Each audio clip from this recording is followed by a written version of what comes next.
Hi, I'm back with another video, and today we are going to be using a already made shower gel base. Um, so what I'm going to be doing today is going to be a activated charcoal and manuka honey shower gel.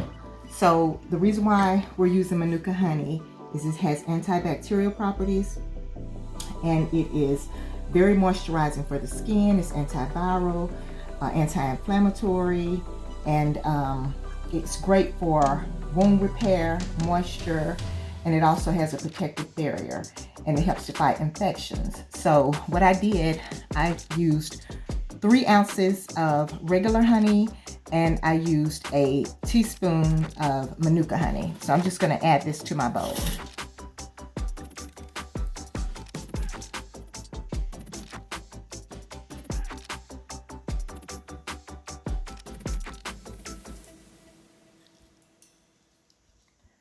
Okay. Set this down. Get it up like this. Okay. So then I'm going to go ahead and add in the shower gel base.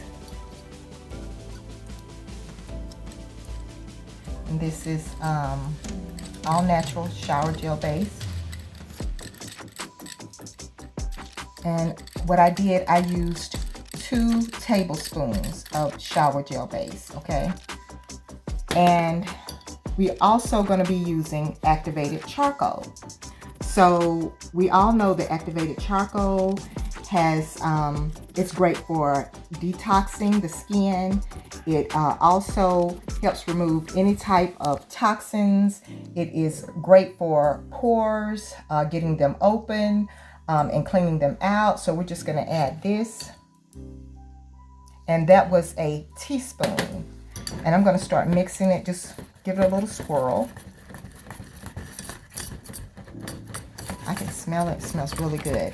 And because activated charcoal is known for drying out the skin, I'm going to go ahead and add in some chamomile oil, which is very moisturizing for the skin. Also gives you a wonderful glow.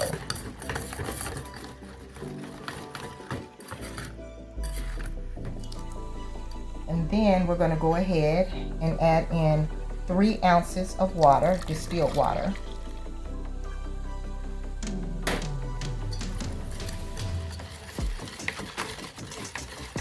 You don't want to mix too much because we're going to get those bubbles going. And then I'm going to go ahead and also add in a tablespoon of aloe vera juice, which is also wonderful for the skin. Very moisturizing.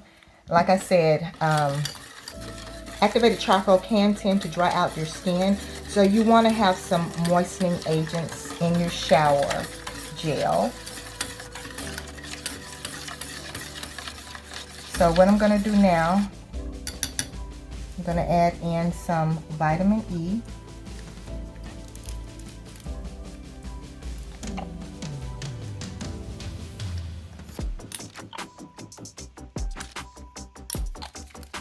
Give it another mix, and then we're going to check the pH and see if we need to add in any citric acid.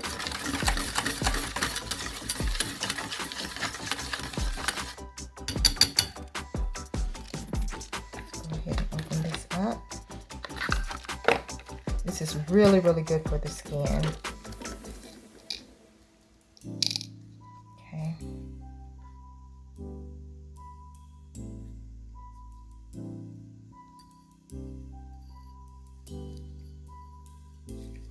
See what we got here. Oh yeah, we definitely gonna have to add that in. Right now it looks like we are right before, we're about 5, it looks like. So let's go ahead and add in some citric acid.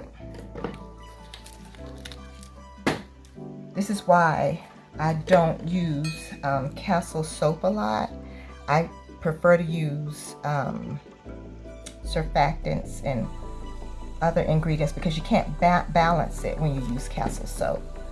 And I like to balance. And if I do use Castle soap, I probably won't be using it for the face or the yoni, because those are definitely two areas where you definitely want to balance it out. Let's see what we got, because we're going to have to add in our preservative. And I am going with Fluicidal SF Complete.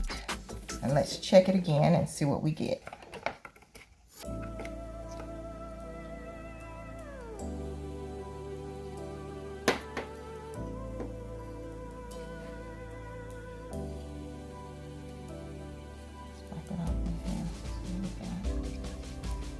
Oh yes, that is a whole lot better. We are right between 3 and 4, and I will take that. Okay. So I've got 7.2 grams of Fluicidal SF Complete that I'm about to add.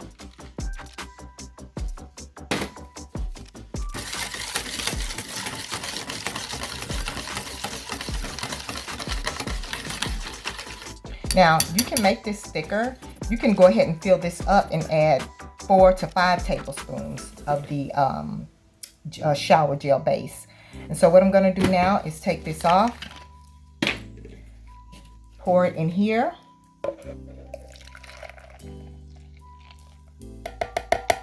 And this feels so good on the skin because of the honey. You guys, you would not be disappointed. I promise you that. You will not be disappointed. And this is mine. I'm putting it in a small one. I cannot wait to use this. And it smells so good. You can smell the honey. And then you put the top on it. And this is your final shower gel.